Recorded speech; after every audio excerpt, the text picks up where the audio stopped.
Saludos, estamos en el Centro Español de Sindonología y estamos realizando un curso de formación para personas que quieran profundizar un poco más en el conocimiento de la Sábana Santa. Esta concretamente es nuestra cuarta charla y la hemos titulado La visión general de unos estudios científicos. Entonces, lo que se pretende en esta charla es colocar en el tiempo y en su contexto quién estudió qué, por qué, cómo, etcétera, ¿no? Es decir, porque es verdad que estamos ante la síndone. Esta es una fotografía reciente, ya sabemos que es posterior al año 2002 porque ya se quitaron los remiendos que tapaban los agujeros, y es una visión de la sábana como la podríamos ver actualmente. Lo único que hemos hecho es cortar la fotografía y ponerla en vertical.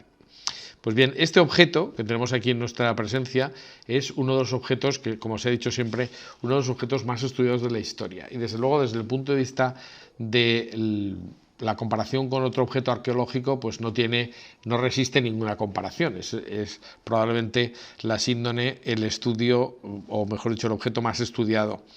Pero muchas veces, cuando se habla de qué se ha estudiado de la Sábana Santa, como mucho, si preguntamos a la gente, se acuerda que hubo una prueba del carbono 14 o poco más. Sin embargo, lo que yo quisiera resaltar en esta charla precisamente es la cantidad de investigaciones que se han hecho, y no vamos a citar todas ni muchísimo menos, sino algunas de las más importantes, para tenernos una idea de cuándo y en qué contexto se realizan esas investigaciones, ¿no? Es decir, podríamos contestar las preguntas clásicas: ¿cuándo, qué, por qué y por quién, ¿no? Y eso sería pues bastante. Entonces, yo creo que una primera aproximación a este tema pues tiene que empezar por el principio más remoto. Es decir, ¿en qué momento alguien estudia la Sábana Santa desde el punto de vista objetivo? Pues en el momento en que alguien la describe. Y descripciones de la Sábana Santa no tenemos tantas, ¿no? Es decir, prácticamente podemos decir que la descripción más antigua se produce como consecuencia del incendio que tuvo lugar en Chambéry, cuando la sábana se encontraba ya en manos de los duques de Saboya, y estos pues se la llevan a su sede, la sede del Ducado de Saboya, que estaba en una villa actualmente en Francia que se llama Chambéry. Y aquí ocurre un hecho que ya hemos contado en el capítulo sobre la historia, que es efectivamente un incendio. Muy probablemente un incendio provocado, porque hay alguna experiencia que nos hace pensar que los calvinistas estuvieron un poco detrás de este asunto, pero da igual. En cualquiera de los casos, el incendio afecta a la Sábana Santa y es necesario repararla. Entonces, en el año 1534, concretamente desde el 15 de abril al 2 de mayo, se produce la restauración de la sábana, de este lienzo, que realizaron las clarisas de Chambéry, pues como ellas mismas afirman, de rodillas, con agujas de oro y tela de corporal. Bueno, pues con ocasión de esa restauración tenemos el primer reconocimiento de la síndone, y precisamente se conserva el texto de las clarisas porque su superiora, la madre superiora Louise de Vargin, escribió un relato contando todo lo que ellas habían hecho, y también hace una descripción de lo que se ve en la sábana. Esto no había ocurrido nunca, ¿no? Porque se había copiado, se había dibujado, pero nunca se había descrito. Y en 1534, pues efectivamente se levanta un acta, el 15 de abril, que se conserva en la biblioteca del convento, de la restauración, que se hizo siguiendo pues todas las precauciones correspondientes, ¿no? Es decir, estuvieron testigos presenciales que conocían la sábana antes del incendio para poder asegurar que eran la misma tela después del incendio. En fin, una serie de detalles que no vamos a contar porque sería excesivo. Pero es verdad que una de las más antiguas, o si no la más antigua, descripción de la síndone la podemos encontrar en los documentos de las clarisas. Sabemos que la restauración de la sábana supuso, y esta es una foto anterior al año 2002, que se colocaran unos parches tapando los agujeros. Y lógicamente también las chamuscaduras, y se intentó dejar lo más decente posible la sábana, porque claro, era una reliquia que no podía sustituirse. Una segunda descripción de la sábana, si queremos contar a la de las Clarisas como la primera, aunque no era pública, pues es la aparición de un libro que probablemente es el primer libro sobre la sábana actualmente en Turín, ¿no?, que se llama Explicación del Sagrado Lienzo que envolvió al Señor, y es un escrito de Monseñor Paleotto, que era obispo de Bolonia y realiza la publicación de esa descripción en 1599, o sea que estamos todavía en el siglo XVI. Pues esto podemos considerar que son pioneros o son algunos de los más antiguos estudiosos de la sábana, de alguna manera.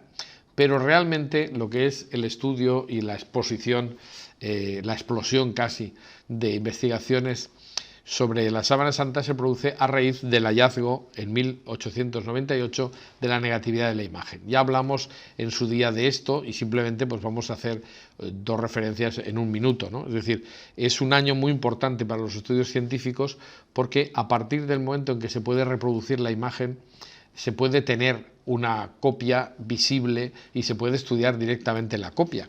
Esto lógicamente se lo debemos al abogado Secondo Pia, quien pues con una serie de vicisitudes consigue hacer la fotografía oficial de la sábana.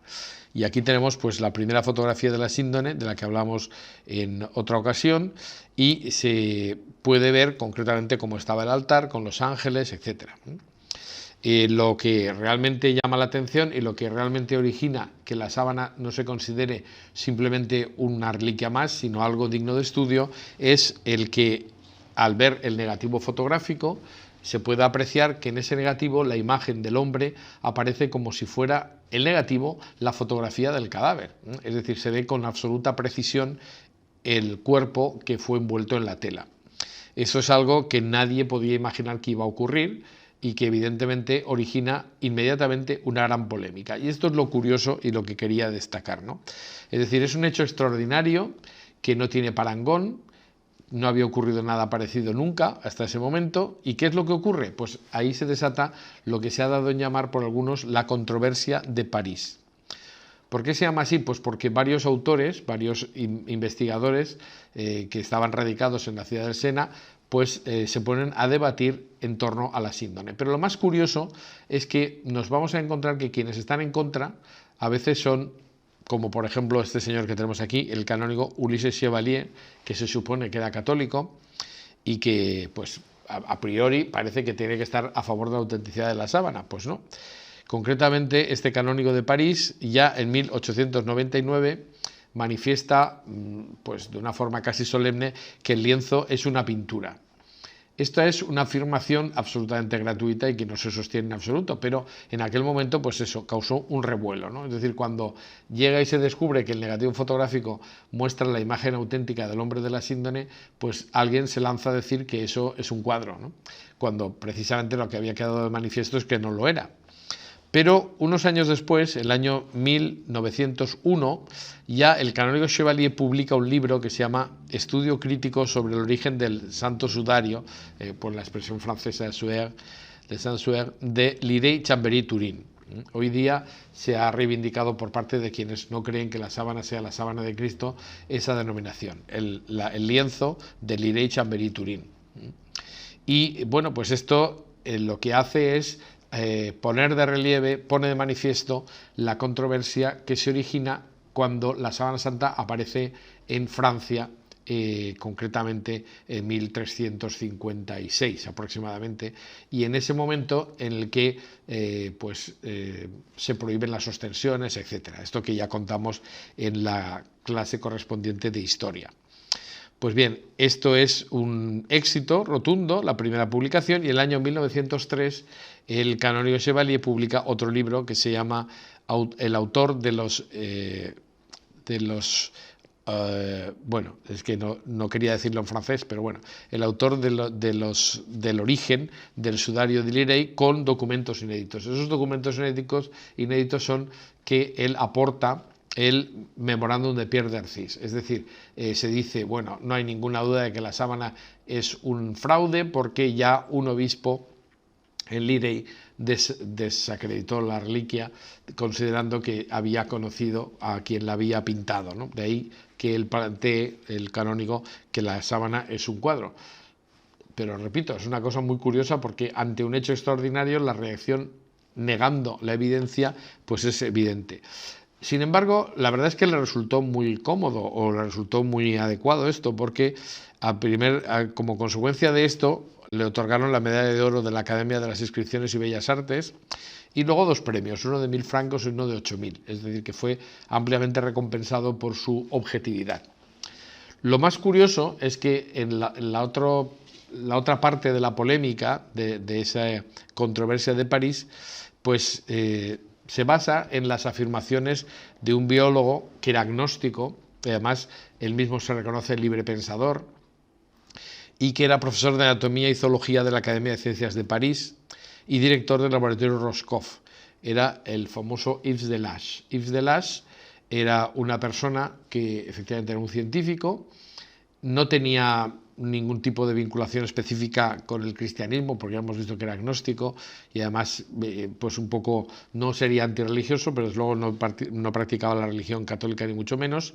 Y según publicó la Revue Scientifique, es decir, la revista científica en el año 1902, recogiendo unas palabras de él, Yves Delage dice: la imagen es de un realismo extremo, impecable, sin un fallo, sin un olvido, no tiene apenas en cuenta la tradición, no cede nada a la esquematización, nada a las conveniencias.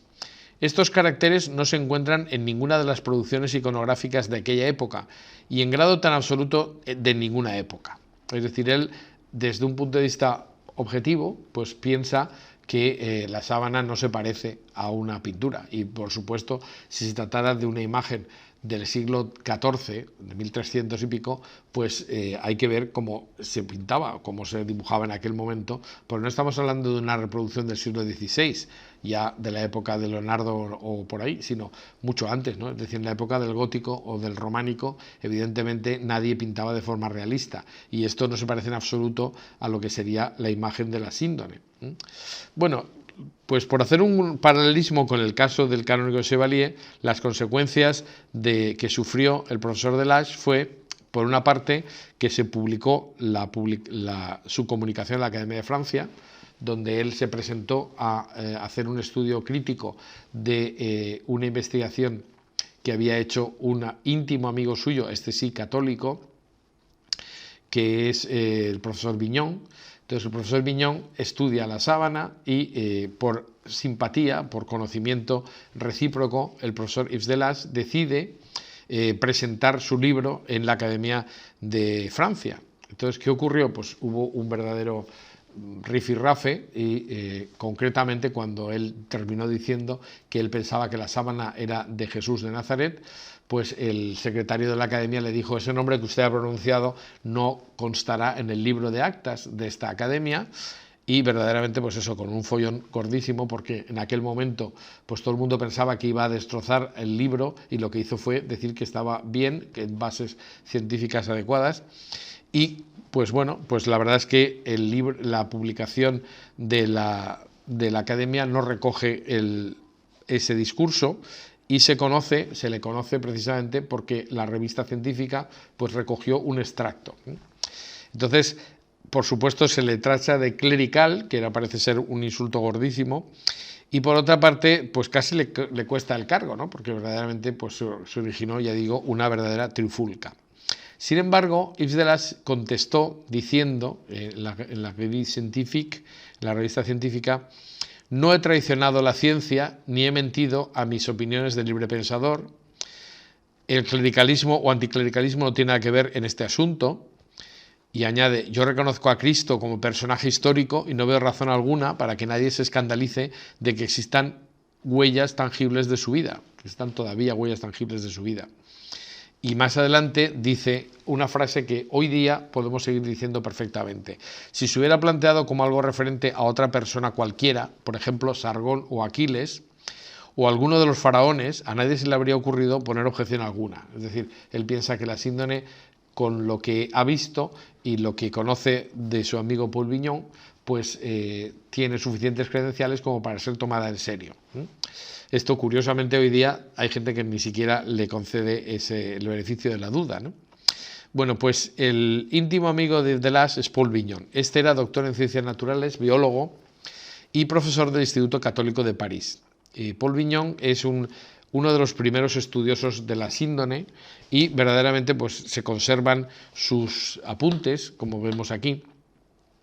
Y además es una persona que, para los que hemos estudiado la iconografía sindónica, pues le tenemos un verdadero cariño, ¿no? Porque es el primero que dice que la imagen de la sábana no es una pintura sin duda, pero sí que tiene que ver con las pinturas de Cristo. Es el primero que se da cuenta de que la imagen de la síndone recuerda muchísimo a las imágenes que tenemos de Jesús desde hace muchos siglos. Incluso pues hace este dibujo en el que la mitad es parte de la sábana y la otra mitad pues una reconstrucción de lo que sería el rostro con una cierta apariencia real.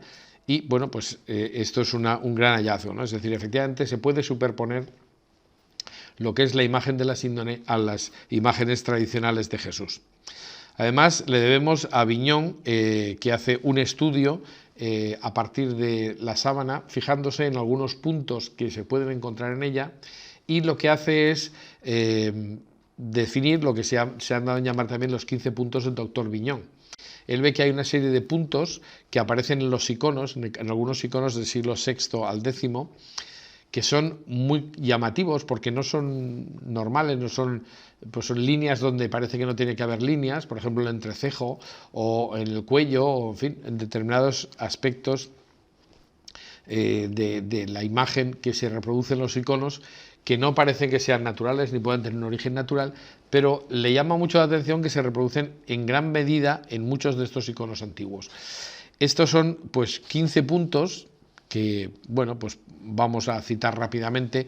Por ejemplo, pues una raya transversal surcando la frente, un cuadrado incompleto de 3 lados entre las cejas, la marca en forma de V en la base de la nariz, una segunda V dentro de la marca segunda, una ceja acentuadamente enmarcada, el pómulo hinchado, la mejilla hinchada, un lóbulo nasal más abultado, una línea vertical entre el tabique nasal y el labio superior, la línea gruesa debajo del labio inferior, una zona sin pelo entre el labio inferior y la barba bipartida, una raya transversal en la garganta, ojos fuertemente acentuados y unos mechoncitos de pelo en la frente que muchos pintores de iconos identifican como una especie de rizo, pero que en el fondo pues podrían explicarse en base a esas manchas de sangre que tan manifiestamente aparece en lo que es la imagen de la síndone. Entonces, Vignon pues tiene una enorme intuición cuando se plantea que esto tiene que ver con la existencia de los iconos en los primeros siglos. Él no sabe exactamente por qué, porque no sabe cuál es la historia de la sábana. Esto lo sabemos hoy en día, y algunos pues hemos hecho la tesis doctoral sobre eso y hemos reconstruido la historia, pero Paul Vignon no se lo plantea. Y por otra parte, como biólogo que es, lo que intenta es encontrar como un hombre de ciencia, intenta encontrar una posible explicación a esta imagen. Entonces se le ocurre lo que se llama la teoría vaporigráfica.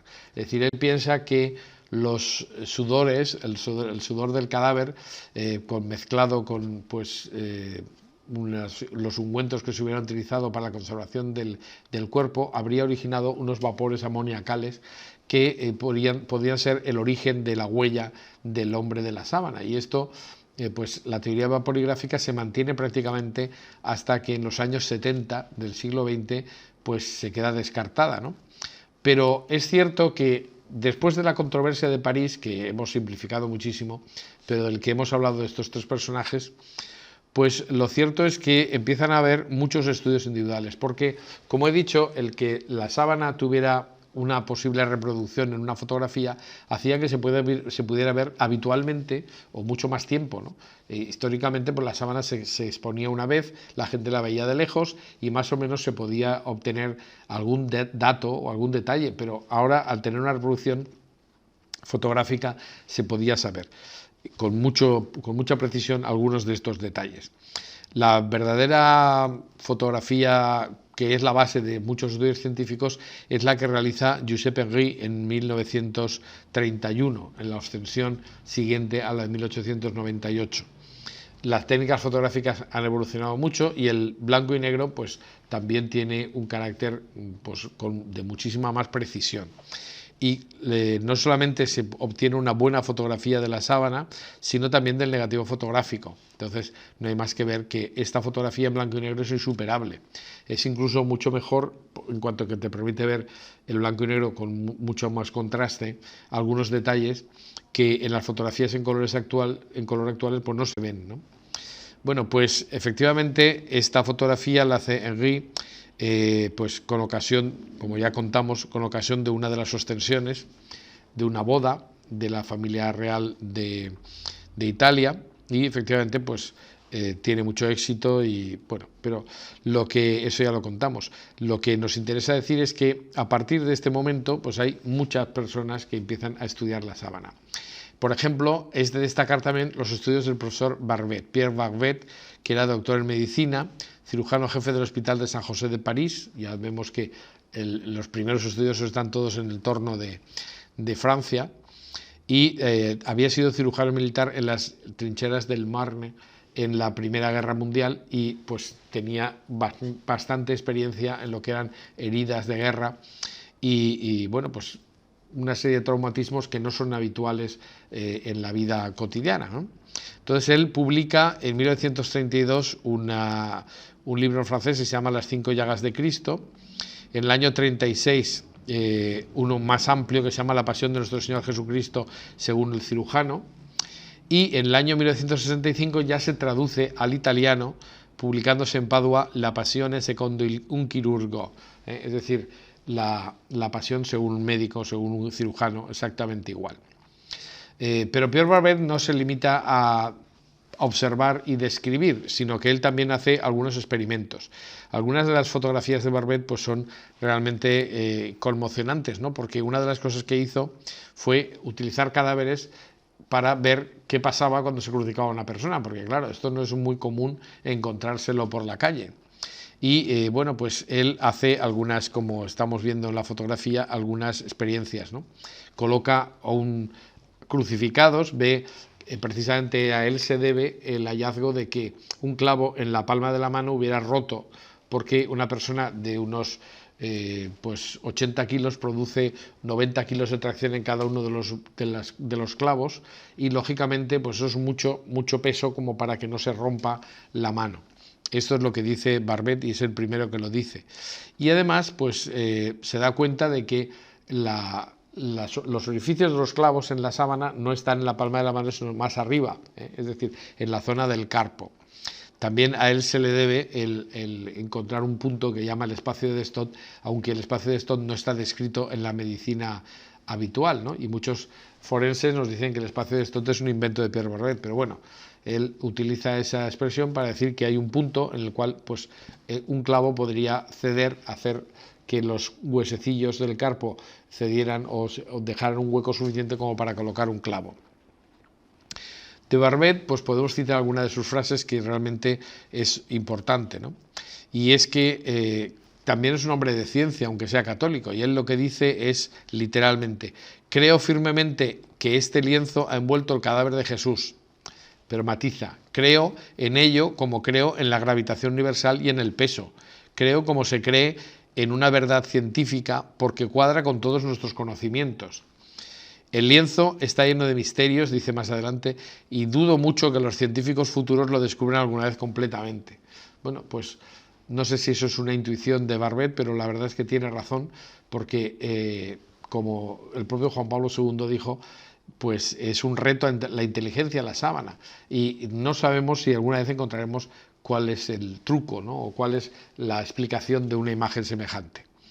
Es verdad que la teoría vaporigráfica que había lanzado Vignon pues se intenta llevar a la práctica por muchos estudiosos, y ahí tenemos un elenco de algunos de ellos, ¿no? Por ejemplo, Romanese hace una experiencia en el año 1939, o Giudica Cordiglia Padre en 1941, o Sebastiano Rodante en 1939, o Intringuilo, Moroni o Rodante también, pues hacen una serie de experiencias con cadáveres y consiguen algún tipo de huella. Lo que pasa es que la diferencia que hay entre lo que unos vapores podrían hacer y eso que buscando se ha buscado las mejores condiciones.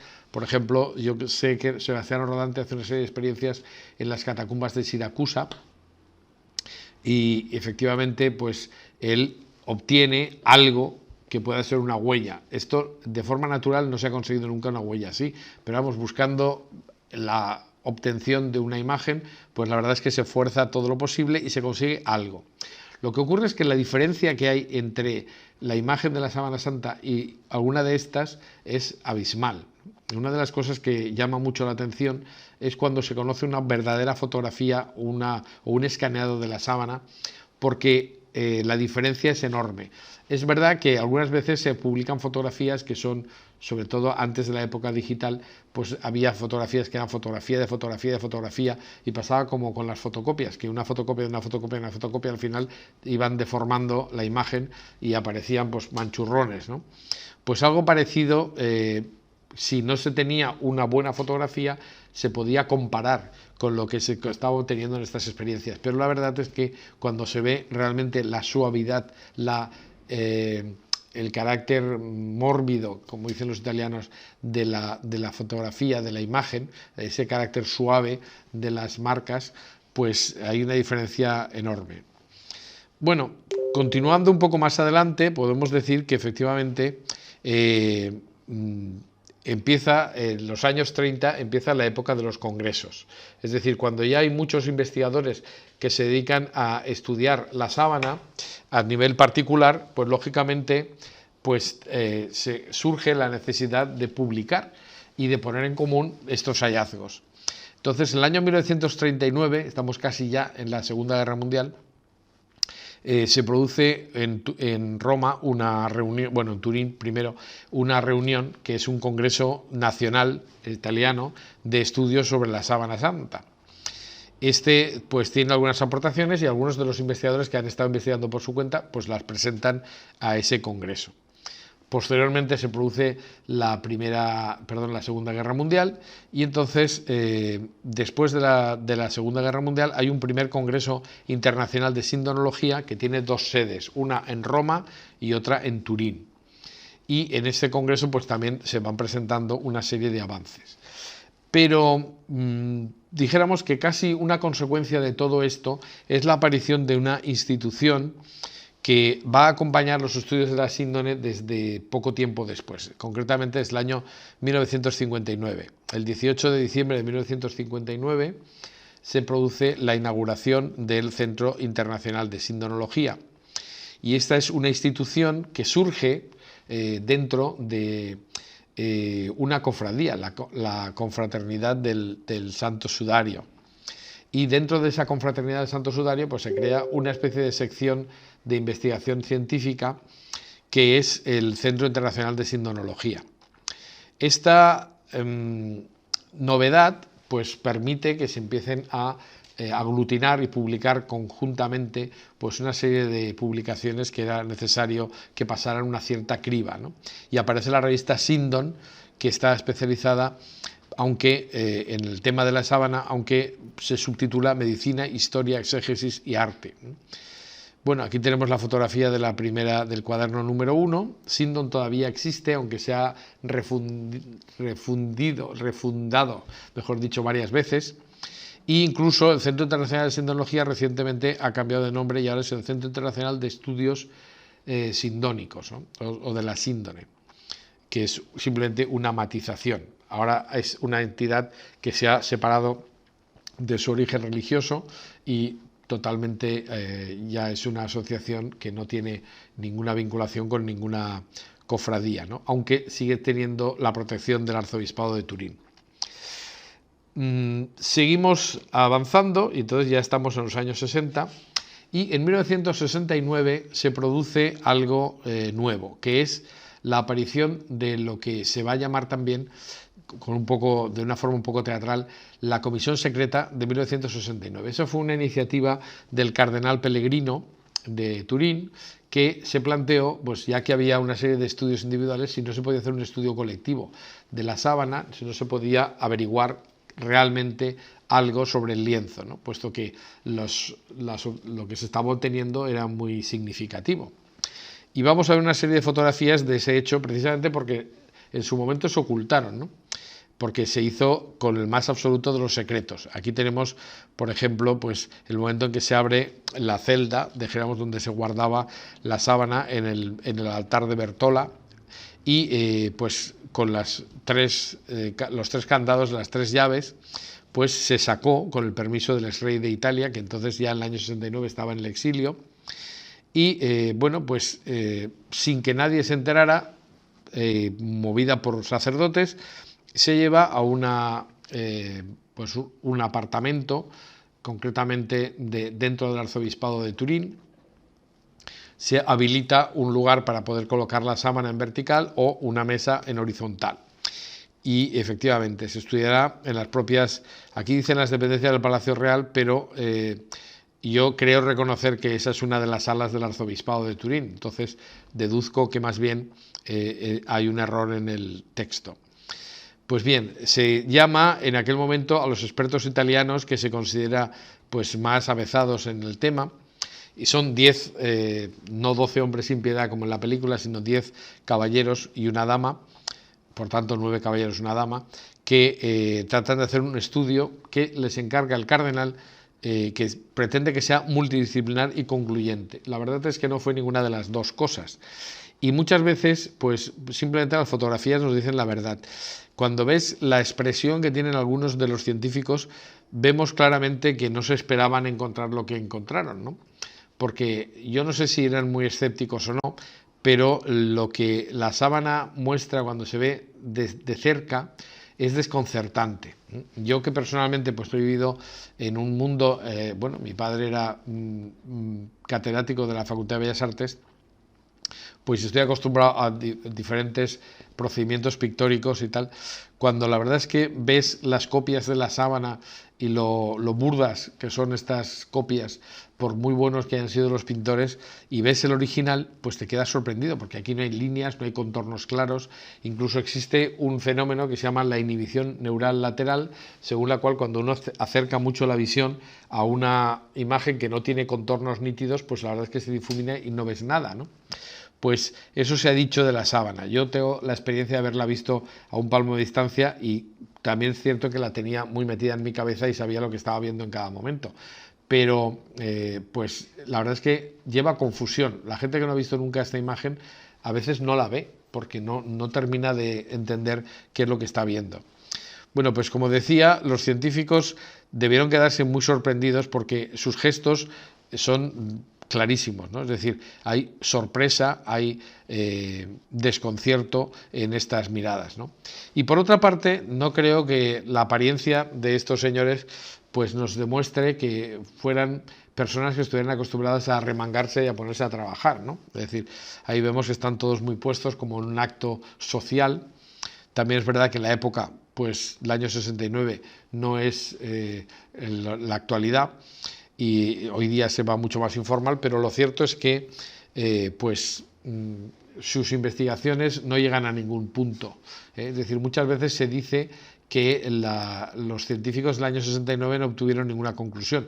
Bueno, obtuvieron conclusiones, pero sus conclusiones no concluían nada, ¿no? Por ejemplo, terminan diciendo que no se sabe si hay sangre o no, y eso es una cosa que hoy día es fácil de determinar, pero en aquel momento, por lo que se ve, pues no les permitió sacar ningún dato concluyente. Datos que, por cierto, son los que muchas veces se utilizan en contra de la sábana. Parece que los que hablan en contra tampoco se han reciclado, ¿no? Es decir, están repitiendo cosas que se dijeron en su día, pero hace muchos años que no se dicen. Además, esta comisión se llama comisión secreta porque sus resultados no se publicaron hasta unos cuantos años después, concretamente hasta 7 años.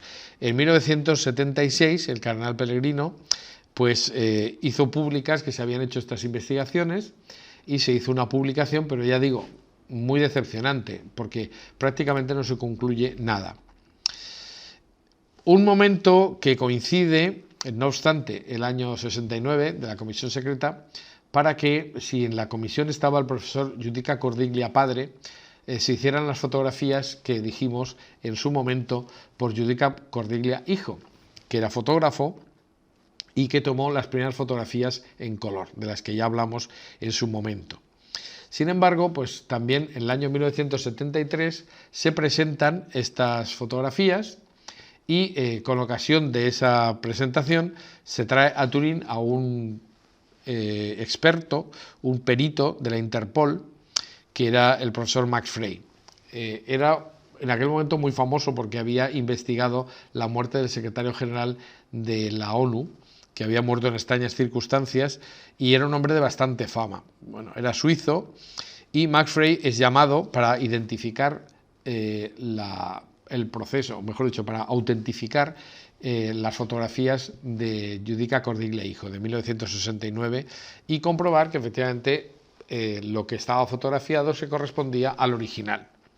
Lo que ocurre es que, como ya dijimos, y no voy a entrar en detalles tampoco porque simplemente quería poner en su contexto esta investigación, el profesor Max Frey, pues cuando ve la sábana se da cuenta de que hay como una especie de polvillo blanco y quiere ver qué es. Entonces pide permiso y le dan permiso para tomar con unas cintas adhesivas las muestras de polvo que existían sobre la sábana.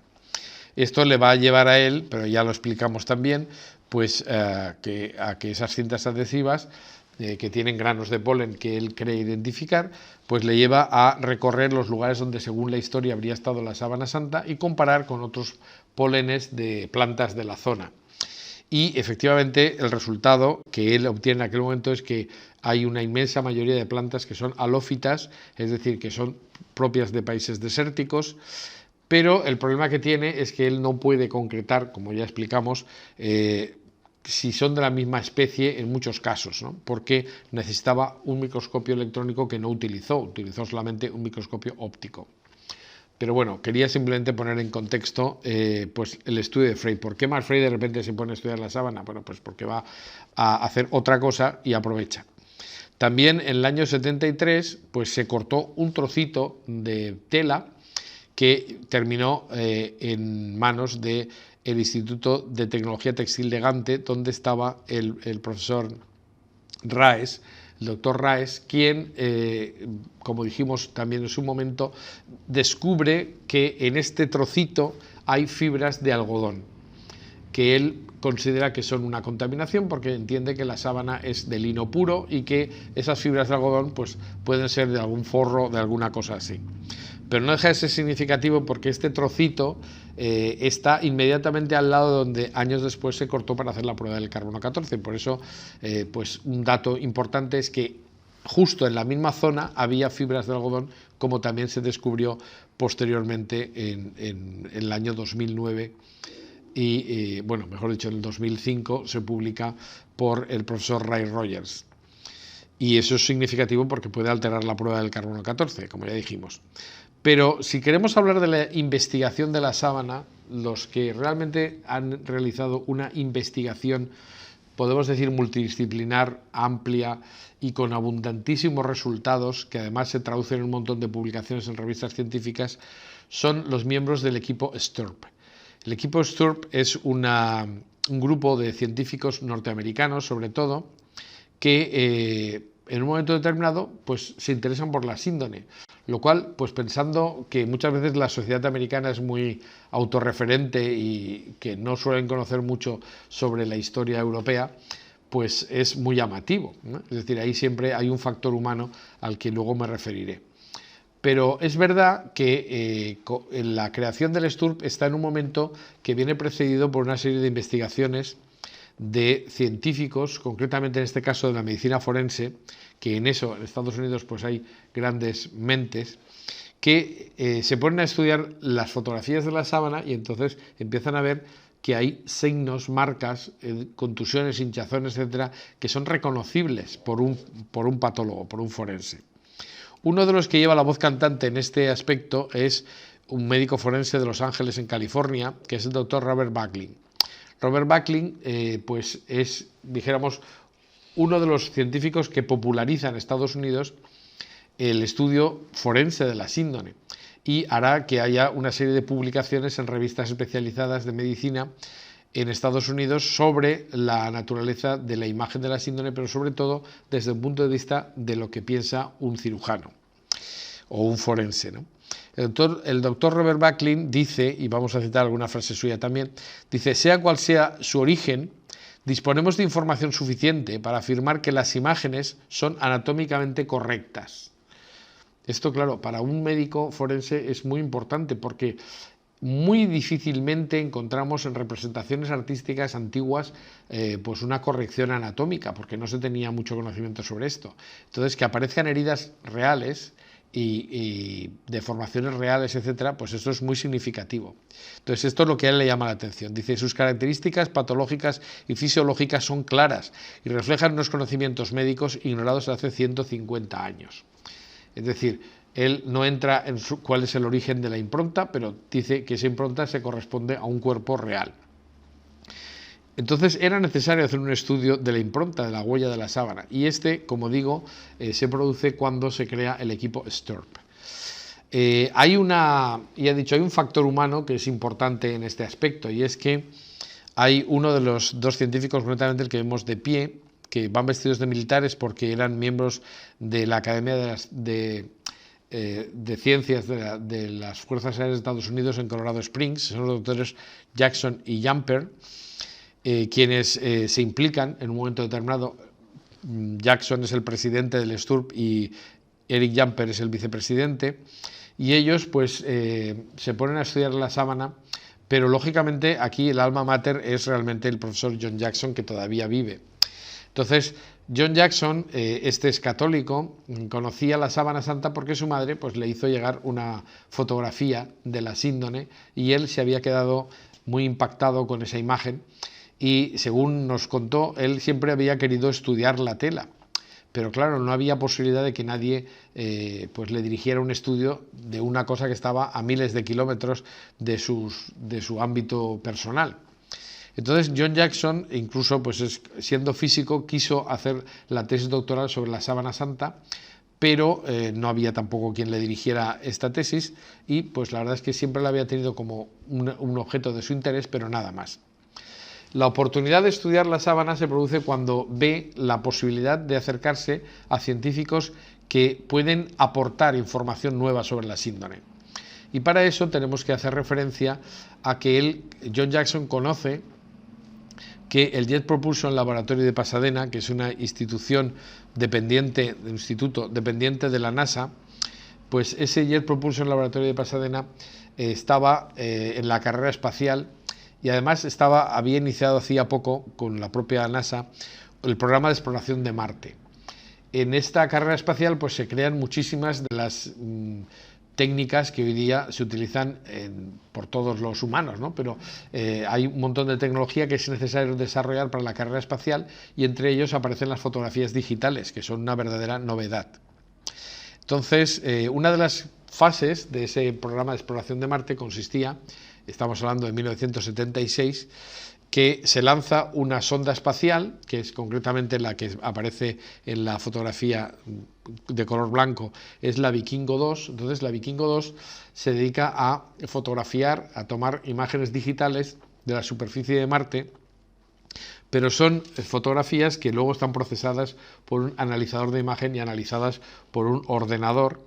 Y lo que se buscaba en este caso no era hacer unas fotografías donde se vean luces y sombras, como pasa habitualmente en las fotografías, sino que se intenta que el analizador de imagen atribuya a cada tono de gris una altura. Es decir, la placa no era una placa normal, sino que era por decirlo de alguna manera, una placa digital que pues lo que tenía era una serie de números que correspondían a distintos tonos de gris según el punto estuviera más alto o más bajo. Es decir, en definitiva, los píxeles que se analizaban pues tenían distintos tonos de gris, y esos tonos de gris correspondían a una altura. Pues bien, esto, después de ser procesado, pues se podía reproducir en la pantalla del ordenador una imagen con un relieve adecuado a esas intensidades. Algo parecido a lo que con mucha simplicidad se ve en este clip de vídeo, concretamente, que es un pequeño fragmento de una película que se estrenó en 1978 precisamente. En este aparato hemos introducido dos filtros de diversa intensidad. La señal de televisión se transmite y se procesa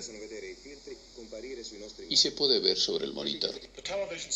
La señal televisiva pasa a través de un analizador electrónico, un sofisticado aparato que nos da el relieve vertical, esto es, la profundidad, la tercera dimensión. Observemos qué sucede si elevo el relieve.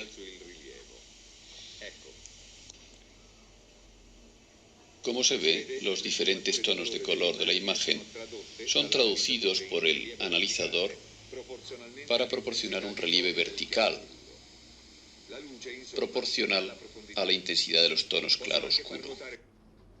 Es decir, esto era una cosa muy sencilla. Hoy la sofisticación del aparato pues hoy está absolutamente obsoleta, ¿no? Lógicamente. Pero sí que es verdad que pues estaban haciendo cosas que no se habían hecho nunca hasta ese momento. Y pues la conexión con el tema de la síndone es que John Jackson pues vio que una fotografía y una buena fotografía de la sábana santa tenía muchos tonos distintos de gris. Y también conocía que, porque se había interesado por el asunto, que algunos de los primeros investigadores decían que la imagen de la sábana era como la de un hombre que salía de la oscuridad hacia la luz y que parecía que tenía relieve, que parecía que era una imagen que tuviera volumen. Entonces, la posibilidad de acceder a los aparatos utilizados por el Jet Propulsion Laboratory de Pasadena, que bueno, pues permitían atribuirle al tono distinto una altura distinta, pues permitió que se acercaran a estos laboratorios y que hicieran una experiencia. ¿Qué pasaría si se colocara, en lugar de una fotografía de las obtenidas por Marte o del planeta Marte, sobre una fotografía de la sábana santa?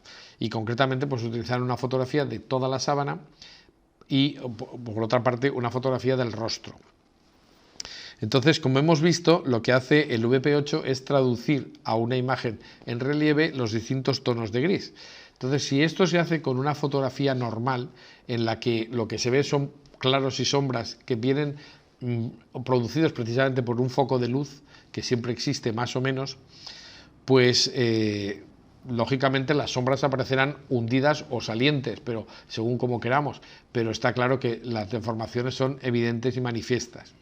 Si vemos un dibujo, pues pasa exactamente lo mismo, porque cuando estamos dibujando lo que hacemos es atribuirle un relieve o que nuestros ojos vean un relieve poniendo sombras en las imágenes. Pues bien, esto el VP8 no lo puede interpretar así de ninguna manera, entonces vamos a ver lo que ocurrió.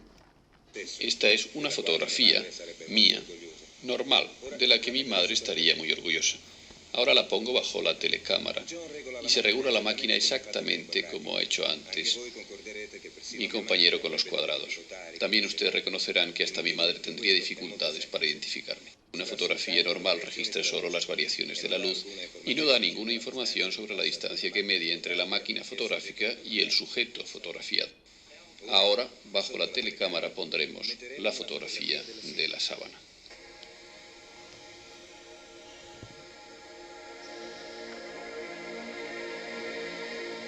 La imagen del hombre de la sábana es perfectamente reconocible porque, a diferencia de la foto de Eric, esta fotografía contiene en sus claroscuros las tres dimensiones.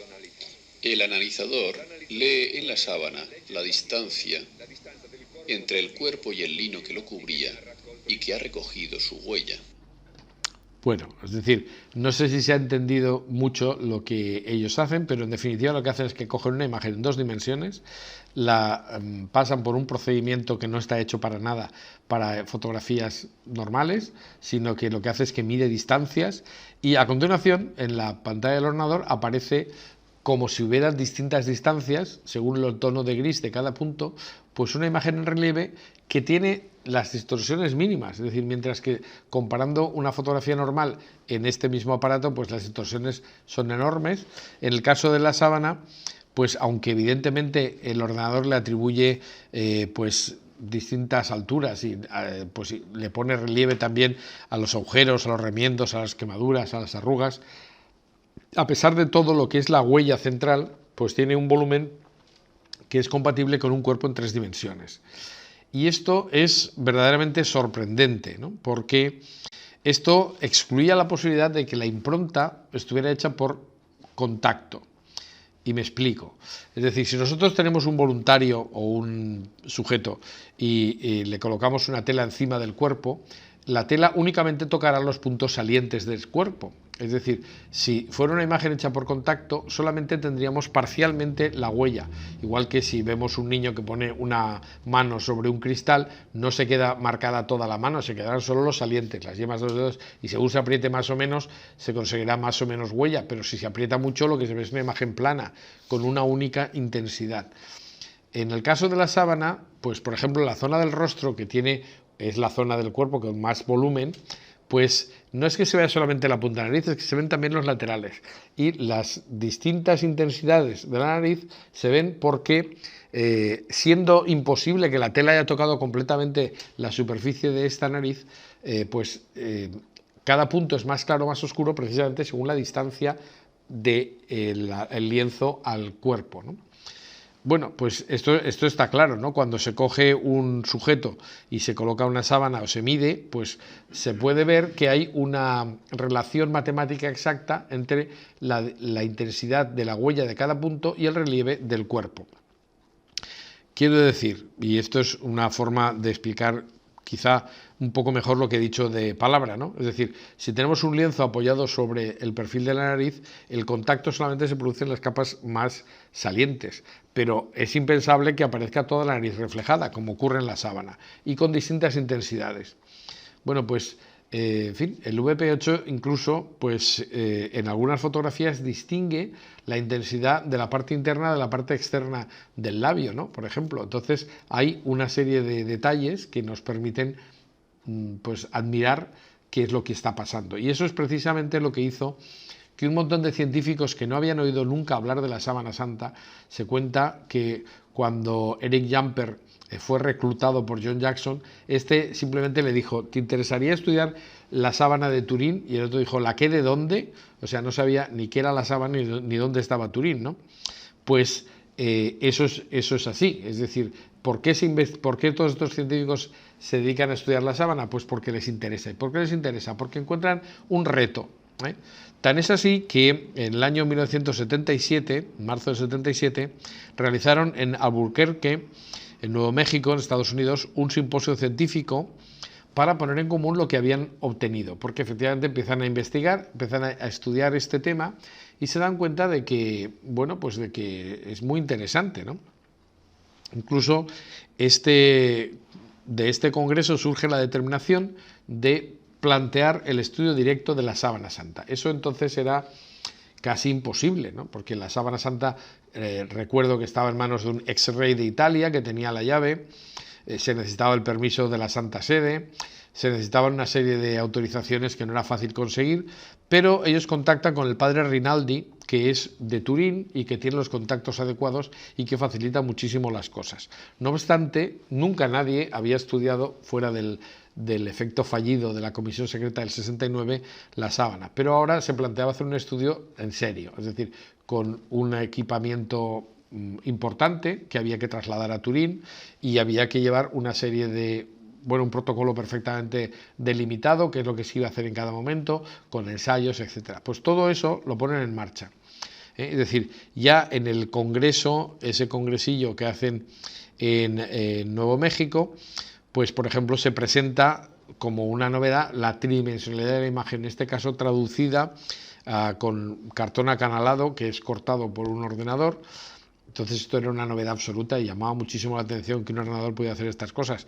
Pero es verdad que, bueno, pues uno de los temas estrellas es por qué la imagen tiene relieve y cómo ese relieve, con filtros y con una serie de elementos, se puede reconocer como el relieve de un cuerpo real. Paralelamente, por lo menos eso afirman los investigadores italianos, en Italia, en la Universidad de Turín, el profesor Tamburelli pues se dedica también al estudio de la imagen tridimensional obtenida y, según él, de forma totalmente independiente y sin basarse en lo que habían hecho los americanos. Pero lo que es cierto es que dijéramos que van en otra línea de investigación.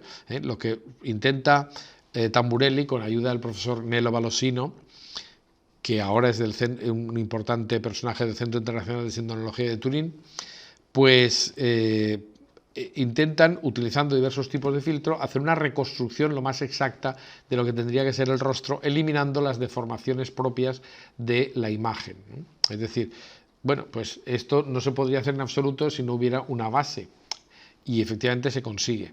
Yo sinceramente, yo prefiero la fotografía original, pero es verdad que estas elaboraciones tridimensionales pues son muy sugestivas, y en algún caso yo creo que la última fotografía ya es demasiado manipulada y, en fin, casi podría verse cualquier cosa, pero pues no deja de ser significativo que esto se pueda obtener en base a una imagen. Si se intenta hacer algo así con un icono bizantino, desde luego no se va a encontrar nada parecido. Bueno, pues el equipo Sturm, ya digo, mueve sus fichas y consiguen, sorprendentemente, plantarse en Turín con los permisos adecuados, aunque en aquel momento ellos no saben exactamente de cuánto tiempo disponen, porque ellos solicitan con un protocolo perfectamente determinado lo que harían si tenían 20 horas, si tenían 30 horas, si tenían 50 horas, en fin, en distintas posibilidades, y al final les dan 120 horas, que era el máximo que ellos habían solicitado, ¿no? Desde cuando ellos dicen, ¿pero cuánto tiempo tenemos? Dicen, no, todo el que ustedes han pedido. Bueno, pues se quedan muy sorprendidos y efectivamente, pues sin poder decir al público que iban a hacer esta investigación, porque claro, me decía John Jackson, claro, el problema era cómo conseguir financiación para hacer una cosa que nos costaba bastante dinero, sin poder decir a nadie qué es lo que íbamos a hacer. Pero lo cierto es que, bueno, les tocó la lotería, pasó una serie de cosas muy curiosas que cuenta John Heller en un libro fantástico, que cuenta muchas anécdotas. Pues lo cierto es que el Sturm se reúne, y se reúne ya en Turín, pues momentos antes de que puedan investigar la sábana. Tienen infinidad de problemas con la aduana, no hay ningún seguro, tienen que hacer un seguro para asegurar todos los aparatos que van a traer, que entonces eran de lo más sofisticado que existía en la Tierra, aunque hoy día serían ridículos comparados con lo que se puede conseguir con un celular, con un teléfono móvil pequeñito.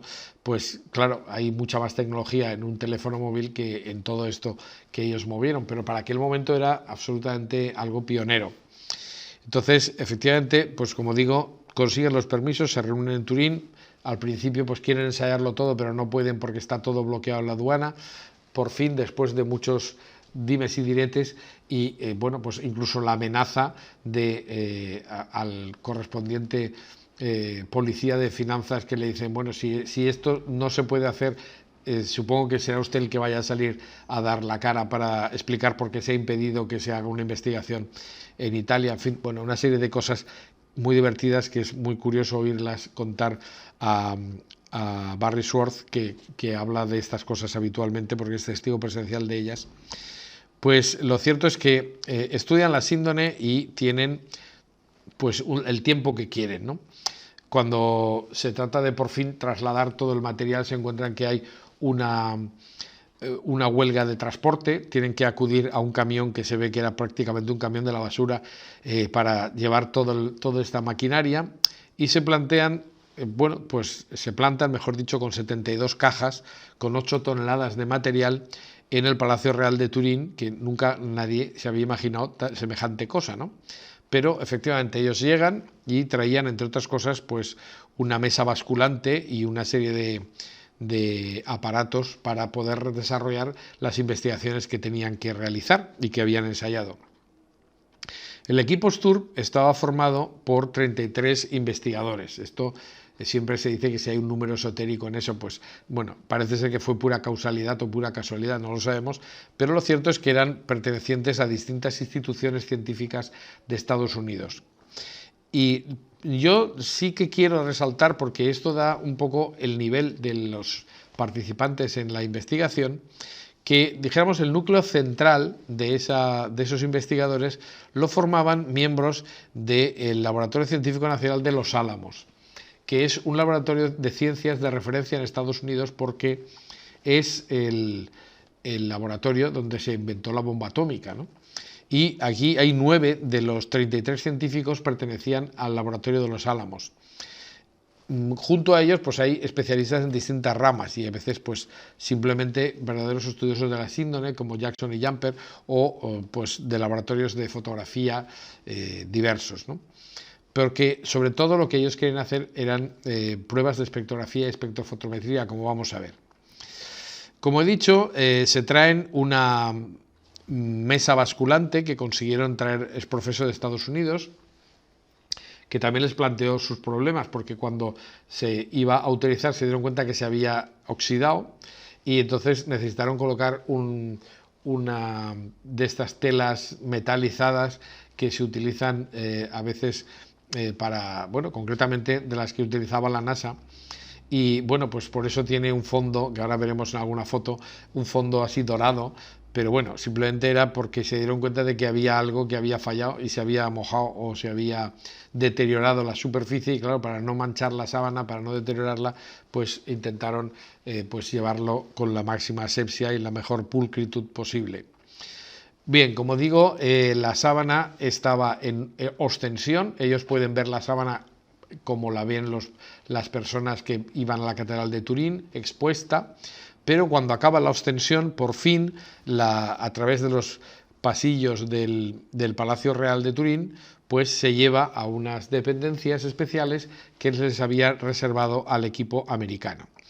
Allí también hay una mesa donde se extiende la sábana inicialmente y vemos al lado la mesa basculante, como tiene ahí una superficie metalizada que se tuvo que añadir, pero eso no estaba previsto, ¿no? Bueno, en el momento de que se destapa la sábana, se quita el forro rojo, pues evidentemente estaba el sitio lleno de cámaras de televisión, como vemos en la parte izquierda de la fotografía, y muchos fotógrafos haciendo todas las fotografías habidas y por haber, porque era un hecho verdaderamente histórico. Y la verdad es que en Turín causó bastante sensación que un equipo de gente de Estados Unidos fuera adrede a estudiar su reliquia. Bueno, efectivamente aquí estamos todavía viendo la imagen de la sábana apoyada sobre la mesa, y en un momento determinado se coloca la mesa basculante en horizontal y se traslada a la síndone al sitio, ¿no? Es decir, aquí pues hay un montón de fotografías que bueno, pues dan fe de estas circunstancias. Y bueno, pues una vez en la mesa basculante se coloca la sábana, se intenta alisar, se coloca sujeta por unos imanes para no tener que coser ni sujetar de ninguna manera, sino simplemente, pues como la mesa era metálica, pues con unos imanes se hace lo suficiente peso y suficiente adhesión como para que la tela no caiga. Y cuando ya está todo previsto, pues para su sorpresa se encuentran con que los italianos tienen preferencia. Es decir, ¿qué había ocurrido? Pues que, claro, cuando se presenta un grupo de americanos queriendo estudiar la sábana, pues eso origina el enardecimiento nacional, podemos decir, ¿no? Es decir, algunos de los científicos de Turín pues consideran que es casi una afrenta que a ellos no se les haya dado la posibilidad de estudiar la sábana. Claro, la comparación entre lo que hicieron los italianos y lo que hicieron los americanos pues es impresionante, porque los americanos llevaban un protocolo perfectamente determinado que iban a hacer cada uno en cada momento, y cuando los italianos dijeron, bueno, pues las primeras 24 horas son para ustedes, pues sencillamente llegaron allí y empezaron a ver qué podían hacer, lo cual pues era un poco, recordaba un poco la comisión secreta del año 69. Pero en fin, no obstante, algunas personas, algunos del equipo americano ayudaron, y los italianos también hicieron lo posible. Realmente el único investigador italiano del que se sabe que se haya publicado una investigación sobre la sábana era el profesor Baima Bolone, que era catedrático, es decir, ordinario de Medicina Legal de la Universidad de Turín, y que es de las personas que entra en esas primeras 24 horas para estudiar la sábana. Entonces, el profesor Baima Bolone tenía como objeto encontrar sangre, es decir, la posibilidad de identificar restos de sangre, tomar muestras de restos también, que es lo que encontró, mirra, aloe, saporina, una serie de elementos que podían estar en telas antiguas, y efectivamente, pues bueno, él va analizando distintas muestras, se toman estas fotografías, yo me temo que son más bien de los americanos, pero bueno, lo cierto es que sí que Baima Bolone encuentra mirra y aloe, Y además una publicación que se realiza en Sindon es esta, que es la comparación entre el trazado microespectrofotométrico de la muestra de la síndone en rojo y el obtenido con una mancha experimental de sangre, aloe, mirra y saponina sobre un tejido, y se aprecia que hay una composición igual, es decir, por ahí van los tiros, ¿no? Es decir, que en la sábana parece que existe lo que tiene que existir, y esto es una cosa que efectivamente sí que hizo el profesor Baima-Bologne. Más adelante será él el que, con el método de los antígenos fluorescentes, determine que existe la sangre es del grupo AB, pero eso, dijéramos, en el año 78 todavía no lo había realizado. Otro de los que interviene también es el profesor Max Frey, que, como sabemos, ya en el año 73 había tomado muestras de la síndone y ahora iba con sus famosas cintas adhesivas a tomar muestras también de otros lugares complementarios. Esta fotografía nos la explicó Barry Schwartz en el congreso sobre la sábana santa que hubo en Valencia en el año 2012, y nos explicó que realmente esto parece un duelo, pero es que lo es. Es decir, John Jackson estaba absolutamente impactado por el procedimiento, que era un tanto rústico y primitivo, de Max Frey de poner cintas adhesivas, porque de hecho se contaminaba la tela. Es decir, una de las cosas que es cierta es que en otra investigación sobre la sábana se vio que allí donde había habido una cinta adhesiva del profesor Max Frey, después se había quedado parte de la goma y se estaba llenando de polvo, ¿no? Entonces, Frey estaba intentando hacer su trabajo, pero la verdad es que para los americanos era como si fuera un bárbaro haciendo cosas así. Y concretamente lo que pasa aquí es cuando John le está explicando que por encima de su cadáver va a colocar él una cinta adhesiva encima del rostro. Y gracias a Dios, porque evidentemente ese rostro hubiera quedado deformado para siempre, ¿no? Lo cierto es que eso no se hizo, se tomaron muestras de al lado, pero no del rostro, y bueno, pues eso fue algo que tenemos que agradecer a la providencia.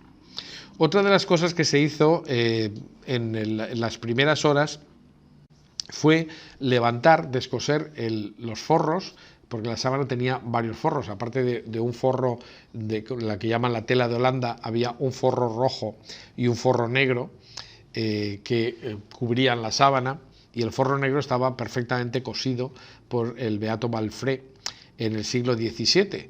Entonces, pues había que descoserlo para ver qué es lo que se podía ver, y sobre todo era importante poder colocar una sonda que separara o que viera la parte oculta de la tela, porque eso no se había visto desde que las clarisas cosieron los remiendos. Bueno, pues precisamente ver la parte oculta del lienzo pues supuso toda una novedad, porque no se sabía si al otro lado de la tela habría imagen o no. Entonces, pues efectivamente, con unas pinzas perfectamente provistas, que esto sí que se conservan incluso en el Museo del Centro Internacional de Sindonología de Turín, pues separaron las dos capas entre la tela de Holanda y la sábana. Se pudo comprobar efectivamente que la tela era una tela muy suave, suficientemente fina y por tanto de una gran calidad, que seguía manteniendo pues esa finura a pesar de los siglos transcurridos. Otra de las cosas que pudieron comprobar es que al colocar una luz a través del lienzo se ve que el material hemático es consistente, es decir, no era simplemente una pintura superficial, sino que había calado, estaba entre las fibras de los tejidos la sangre, por ejemplo, de la épsilon de la frente que se ve aquí, y bueno, pues fueron obteniendo una serie de datos muy interesantes al respecto. Cuando por fin el Sturp toma completamente las riendas, como digo, ellos se habían planteado realizar una serie de pruebas de espectrografía y espectrofotometría, lo que traducido muy bien o a un lenguaje más normal diríamos que sería pues hacer fotografías con distintas longitudes de onda. Entonces no solamente hacen fotografías con luz visible, que es lo que se había hecho prácticamente hasta ese momento, y además pues con unos parámetros perfectamente delimitados, sino que, y también otro fotógrafo que interviene es Barry Schwartz, que es el fotógrafo documentalista, pero también hizo una fotografía propia de la síndone. Pero además, no solamente con luz visible, normal, sino también, por ejemplo, se hicieron fotografías con luz transversal, lo cual da una imagen de la sábana completamente nueva en aquel momento, es decir, se ve precisamente que hay puntos que son más opacos, que es donde hay sangre, que efectivamente la tela se ve más oscura porque ahí hay material sobre el lienzo, pero una de las cosas que les llama mucho la atención es que la imagen es transparente, es decir, la impronta, la huella del cuerpo no tiene materia, no está pintada, no hay nada que se haya colocado encima del lienzo y por eso pues es transparente. Otra de las técnicas utilizadas es la fotografía con luz rasante, lo que permitió iniciar un estudio sobre las arrugas, los pliegues del lienzo. Entonces, estos pliegues pues le hicieron decir al profesor Jackson que era muy importante que se estudiara porque nos daría una información sobre el plegado que hubiera tenido la sábana antes de la época actual. Ya sabemos que los lienzos de lino conservan no solamente las arrugas, sino también los pliegues con una perfecta exactitud, a no ser que se planchen, incluso planchándolos, pues también se mantienen más allá de lo razonable, ¿no?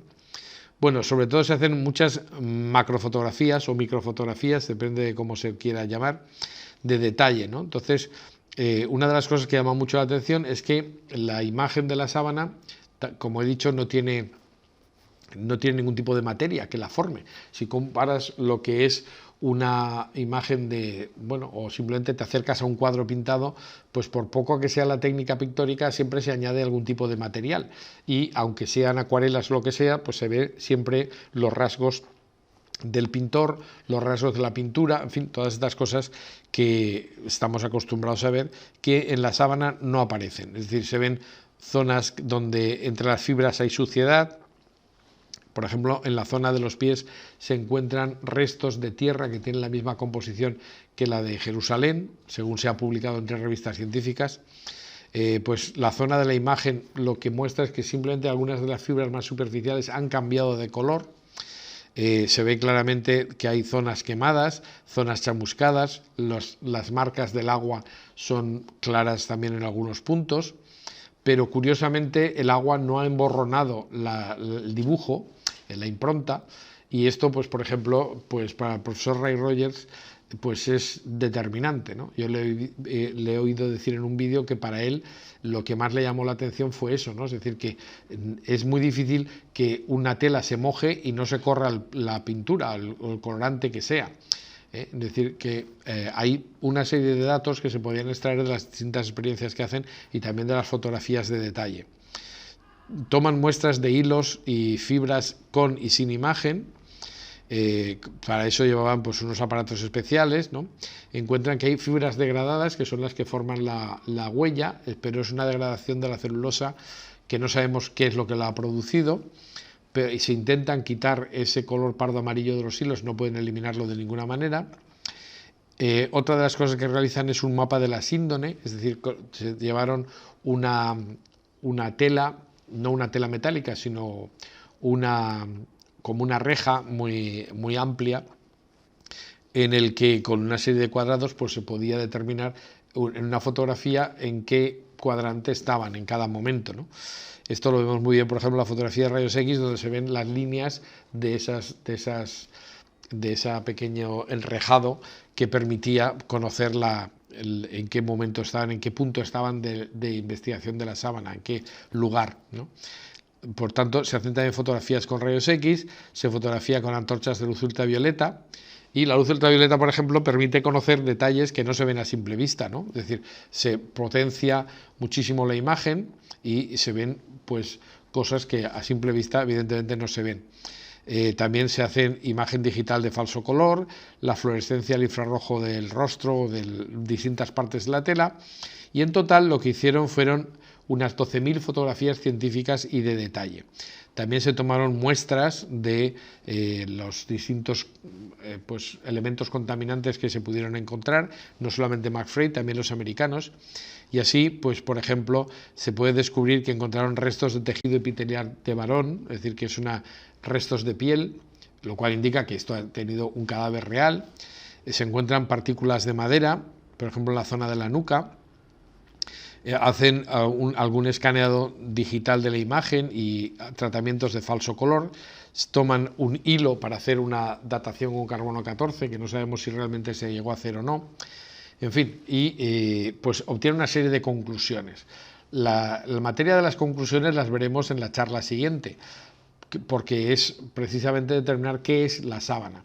Sin embargo, yo quisiera aprovechar que estamos hablando de quién ha investigado qué, para decir que las investigaciones del equipo Sturp no tienen punto de comparación con ninguna otra que se hayan hecho, porque fue una investigación multidisciplinar, fue una investigación completa en la que pues la coordinación y la competencia de quienes participaron la coloca a años luz de cualquier otra investigación que se haya hecho en otras piezas arqueológicas, ¿no? Sobre todo, no solamente por la profusión de las personas que participaron, sino su cualificación y sobre todo los resultados, porque las publicaciones del Sturp en 3 años llegan a 27. Ellos publican la física y la química de la síndone, y lo que vienen a decir es que no hay medio. Yo simplemente voy a decir 3 frases y ya digo que veremos en la próxima charla con más detalle algunos de estos, por qué se obtienen estas conclusiones. Pero, por ejemplo, en un documento mucho más profano, dijéramos, y redactado para que se entendiera fácilmente, el equipo Sturp termina diciendo en su declaración final de 1981 que presentaron al Papa Juan Pablo II que no se conocen métodos químicos o físicos que puedan explicar la totalidad de la imagen. Tampoco puede explicar la imagen de forma adecuada ninguna combinación de circunstancias físicas, químicas, biológicas o médicas. Pero, por ejemplo, en la página anterior, pues ellos han dicho que efectivamente no hay duda de que esto ha envuelto un cadáver real, ¿no? Y el tema está en que ellos dedicaron al estudio de la sábana el total unas 150.000 horas de estudio, porque no fueron las 120 horas de la jornada de observación directa, sino todo el tiempo que dedicaron toda la gente del equipo por su cuenta o coordinadamente, y les lleva a concluir, después de todo esto, que el problema de cómo se produjo la imagen o de lo que la produjo sigue siendo ahora como antes un misterio. No deja de ser llamativo que a finales del siglo XX pues una supuesta reliquia se resista a la ciencia de esta manera, ¿no? Es decir, no sabían cómo explicar que existiera esa imagen, pero indudablemente esa imagen existía. Entraremos en más detalles en la propia charla siguiente. No obstante, pues decir algunas cosas más y hacer alguna referencia a las últimas investigaciones que se han hecho después del equipo Sturp, aunque sean las más importantes. Una pura curiosidad es que todos recordamos, o algunos recordamos por lo menos, el atentado que sufrió el Papa San Juan Pablo II en la plaza de San Pedro. Bueno, pues curiosamente la hora del atentado estaba marcada en la invitación que recibió el equipo Sturp para presentar al Papa su informe. El informe del equipo Sturp le iban a presentar justo en la audiencia que no llegó a celebrarse por el atentado de Juan Pablo II. Y efectivamente esas 5 de la tarde en la plaza de San Pedro, pues fue cuando John Jackson estaba allí esperando poder acercarse al Papa, entregarle su informe, y lo que vio fue cómo se llevaban al Papa en un jeep camino del hospital, ¿no? Pues estaba muriéndose por el atentado que cometió el famoso Ali Adja. Bueno, pues el equipo Sturp, como digo, publica en revistas científicas, y desgraciadamente, pues en ocasiones cuando se trata este tema por parte de la prensa se le da una superficialidad absoluta. Yo creo que en España pues prácticamente no nos enteramos de lo que se había hecho por parte de los americanos, y yo, hablando con italianos y americanos, la verdad es que ellos funcionaron de forma tan separada que muchos años después se han dado cuenta o han empezado a entender lo que habían hecho los otros, porque habían mantenido una absoluta incomunicación. En España, un libro que hizo mucho en su momento fue Dictamen sobre la sábana de Cristo. Esta era la traducción que publicó Planeta, y tuvo muchísimas más ediciones de las que vemos aquí, porque aquí esta es una fotografía de tercera edición, pero se hicieron 20 y tantas ediciones, pues se agotaron completamente. Era un libro de divulgación, pero redactado por 2 miembros del equipo Sturp, que eran Stevenson y Habermas. Este libro estaba traducido por otro experto e investigador de la sábana, que hizo una traducción bastante ajustada al original, y Verdict on the Shroud, que era el título original, se convirtió en Dictamen sobre la sábana de Cristo. Y bueno, pues algunos nos interesamos realmente sobre la profundidad del estudio de la sábana con este libro. Pero si bien el equipo Sturp hizo un estudio sobre el origen de la imagen, que realmente es pionero e importantísimo, y que no se puede hablar de la sábana sin tener un conocimiento de lo que hicieron en aquel momento, en los años 70, pues también es verdad que hay otros estudios que, igual que al principio eran individuales, pues también ha habido otros estudios individuales que muchos de ellos pues requerirían una valoración, dijéramos, porque si no se hace una investigación multidisciplinar, coordinada, desde distintos puntos de vista y con un planteamiento de conjunto, pues a veces los árboles no te dejan ver el bosque, ¿no? Pero bueno, no obstante lo cual, pues podemos destacar algunas investigaciones. Por ejemplo, la que hizo el jesuita, el padre Failas, de la Universidad de Loyola de Chicago, que afirma que viendo las ampliaciones de la zona de los ojos de la imagen en blanco y negro de la sábana santa, pues él podía encontrar los rasgos característicos de unos leptones. Y lo más curioso, y esto es lo que da una cierta credibilidad a lo que él dice, es que en esos leptones se veían 4 letras, pero esas 4 letras se correspondían a una moneda defectuosa que se produjo entre el año, bueno, el reinado o mejor dicho, durante la gobernanza de Poncio Pilato, ¿no? Entre el año 26 y el año 39 de la era cristiana, y efectivamente pues ahí ponía en un leptón, que concretamente es un dilitus, si no recuerdo mal, que tenía pues una vara de augur y una inscripción que era Tiberio César en griego. Pues bien, Kaisaros en griego se escribe con K, pero hubo una emisión defectuosa. Se cuenta entre los numismáticos que las emisiones de Poncio Pilato son malísimas porque no tenían ningún tipo de rigor y había incluso falta de ortografía. Pues aquí se pone César, Kaisaros se pone con C en lugar de con K, que es como tendría que estar, ¿no?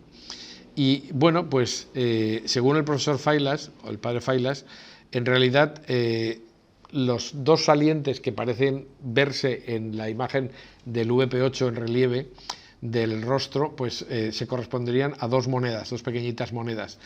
Y estas monedas, pues efectivamente se podían utilizar. Se han encontrado algunos enterramientos en el que pues las monedas de los ojos habían entrado dentro como en este caso, dentro de la calavera del cadáver. No es el caso evidentemente de la síndone, pero es decir, el uso de monedas para pagar al barquero, dijéramos, estaba bastante extendido en algunos pueblos orientales. El fallo es que dentro de los judíos, en los enterramientos judíos, no era muy frecuente que se colocaran monedas. Y no sé si se puede documentar esta costumbre. En otros pueblos, desde luego, sí. Pero, bien, pues lo dejamos ahí. Es decir, el padre Failas dice que él ve unas letras. Es verdad que yo, en alguno de los convenios o de los congresos en que he estado, este tema se ha discutido y se ha dicho que en las fotografías en color no se aprecian estas letras, que eso podía ser una imagen creada por el cerebro, es decir, que intenta ver cosas que tengan sentido en una imagen sin sentido, y que pues podría haberse intentado ver pues al estar unida la trama de la tela a algunos trazos, pues que eso hubiera concluido la aparición de una serie de letras. Bueno, pues este es un tema que si se pudiera demostrar que eso es así, pues sería la datación perfecta de la sábana, porque una moneda de Poncio Pilatos con una falta de ortografía pues es característica, o sea, de un determinado momento histórico. Hay que decir también que, como decía el padre Carreira, que era muy partidario de aceptar este hallazgo de su colega jesuita, el padre Failas, pues la verdad es que lo que él consideraba que era más importante es que Failas había descubierto el error ortográfico y después se había encontrado una moneda con ese mismo error ortográfico. Es decir, que Failas había dicho esto es una C, pero tendría que ser una K, y no existía en aquel momento nadie le había hecho llegar una moneda que tuviera ese error, pero ese error en esa moneda apareció, ¿no? Es decir, había una emisión defectuosa donde aparecía mal escrito la palabra César.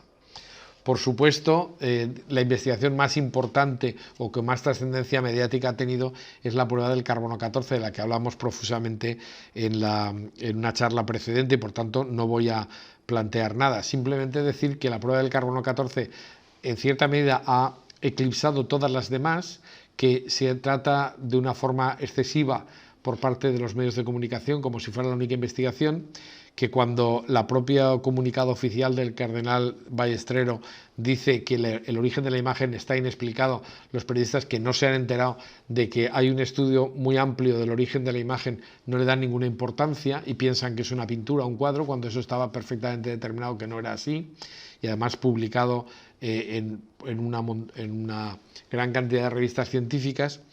Pero bueno, parece que aquí lo único que ha publicado es Nature y ha publicado la prueba del carbono 14 y para muchos es lo único que se sabe de la síndrome. Cuando, repito, nunca se ha hecho una investigación tan completa como la que había hecho el equipo Sturm 10 años antes. Pero afortunadamente, como las cosas se colocan en su lugar con el tiempo, la prueba del carbono 14 tiene un grandísimo éxito en el ámbito mediático. Es decir, los periodistas siempre hablan de la investigación de la sábana santa vinculándola al carbono 14, pero fuera de este ámbito, en el ámbito científico, la verdad es que esta es una prueba que está bastante desacreditada, ¿no? Y además porque ha sido discutida con profusión. A veces con motivo y a veces sin motivo, también es verdad. Es decir, algunos de los argumentos que se han dado no son probatorios, pero no obstante hay que decir que bueno, pues no se puede dar por infalible una prueba que falla una de cada 4 veces, ¿no? Eso es así. Dentro del ámbito de cosas que se han estudiado y que son más o menos discutibles, podríamos citar, por ejemplo, pues el hallazgo que realizó un grupo de científicos en base al estudio del profesor Aldo Marastoni, que era profesor de lenguas clásicas en la Universidad de Milán, quien afirma que hay una serie de letras en torno al rostro. Esto es una cosa bastante discutible, es decir, yo, por ejemplo, pues me consta que Mark Gustin, que es experto en lenguas clásicas también, pues pone en duda que se puedan entender todas estas letras porque lo que pone no tendría mucho sentido. Hay conjugaciones que no son correctas, pero en fin, estas cosas nunca se sabe, porque también pasaba lo mismo con el titulus crucis, que hay algunas letras que no tenían que estar ahí, pero luego se ha demostrado que están como tienen que estar, ¿no? Bueno, pues esto nunca sabemos, ¿no? Pero es cierto que estos estudios individuales, este concretamente está apoyado por un laboratorio científico francés muy importante también, y bueno, lo que es más interesante es que estos científicos lo que dicen es que estas letras no son visibles a simple vista, es decir, que es necesario acudir a técnicas de espectrografía para poder conocer lo que pone, la aparición de esos trazos, pero tampoco se ha hecho una comprobación directa sobre la sábana y esto sería necesario para poder confirmar algo. También otra de las posibles pues manchas o imágenes fantasmas que aparecen en la sábana pues serían estas de aquí, es decir, aquí pondría nuestro Señor Jesucristo, ten misericordia de nosotros, y una cruz y tal, pero eso puede ser perfectamente una imagen creada por la mente de quien está viendo y quiere ver algo, ¿no? Bueno, pues son muchas investigaciones de nivel particular que tendrían que comprobarse de alguna manera. Es decir, tiene que haber algún componente que forme esta imagen, ¿eh? Es decir, tiene que ser algún tipo de pigmento. Y aunque la sábana no está pintada, pues puede tener algún rasgo de pigmento en algún sitio. Entre otras cosas porque hay que tener en cuenta que se han frotado muchas veces las copias que se hacían sobre la sábana. Bueno, lo cierto es que no son estas las únicas investigaciones que se han hecho muchas más. En los años, desde 1990 al año 2000, hay una serie de congresos científicos. Ahora esto ha decaído un poco, pero casi podemos decir que el último gran congreso que se realiza en Europa fue el nuestro, es decir, el que el Centro Español de Sindrología organizó el año 2012 con ocasión del 25 aniversario de nuestra asociación, y que tuvo lugar en la Facultad de Medicina de la Universidad de Valencia. Este es un simposium limitado a expertos que se realizó en Turín, el que estamos viendo, donde sí que se puso de manifiesto una intervención que para mí fue fundamental cuando estaba elaborando la tesis, que es la del profesor Dietz, que lo que intenta es determinar las palabras utilizadas en los manuscritos que hablan de la imagen de Edesa y según las cuales están refiriéndose a una imagen que es mucho más grande y que podría ser la síndrome. Pero en fin, hay pequeños fragmentos de un mosaico enorme de investigaciones que se han ido colocando a lo largo de los años. Yo para terminar tengo que hacerlo pues quitándome la boina, es decir, diciendo algo que si yo no fuera español tendría que decir, pero siendo español parece que no se pueda decir. Y es que la más importante investigación que se ha hecho, y no sin punto de comparación con ninguna otra, desde la prueba del carbono 14 a nuestros días, es la que se ha realizado por el equipo formado por el Centro Español de Sindología, el EDICES, quien ha estado estudiando en los últimos 30 años el Santo Sudario de la Catedral de Oviedo. El estudio del Sudario de Oviedo se ha convertido en clave de la autenticidad de la Sábana Santa. Y hay que tener en cuenta además que nosotros intentamos incorporar a nuestro equipo de investigación, por ejemplo, a personajes como el profesor Baima Bolone, que hemos citado hoy, o en él ha estado colaborando el profesor John Jackson, o algunos como Nelo Balosino, u otros que hemos citado entre los investigadores del siglo XX.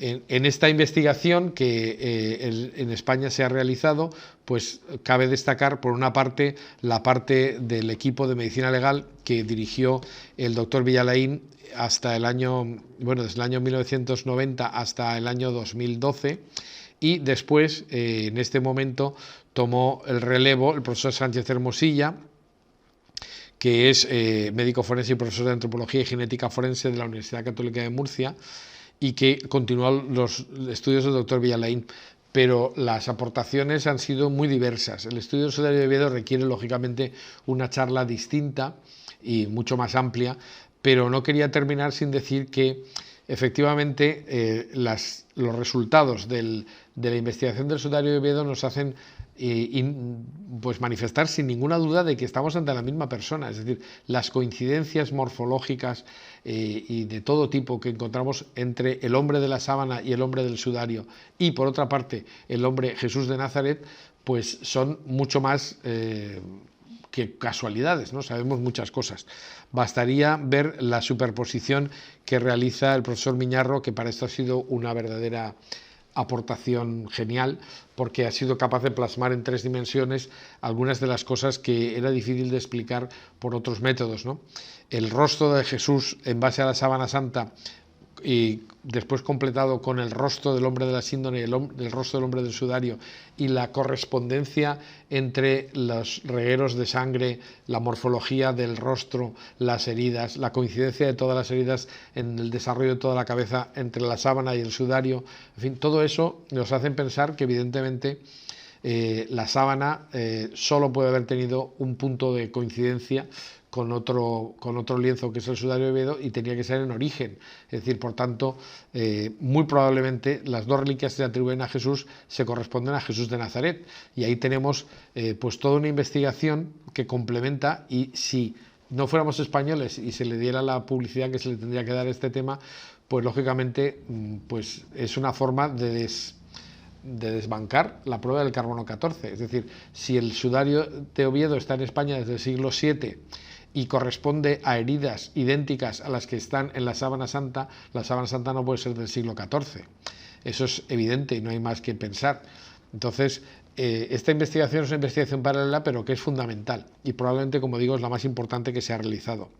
Y además, incluso ha tenido la posibilidad de resultados manifiestamente visibles, como este Santo Cristo de la Universidad de Córdoba, que es obra del doctor Miñarro y que pues es una primera manifestación que no se había hecho nunca, aunque parezca mentira, de cómo podría ser el hombre de la sábana cuando estuviera en el momento de su suplicio, y resulta que coincide exactamente con el caso de Jesús de Nazaret, ¿no? Es decir, es un hombre que murió coronado de espinas. Todo esto lo veremos en la charla que hablaremos de la medicina, pero es un hombre que muere coronado de espinas, flagelado, crucificado, con un tipo de crucifixión que no era común.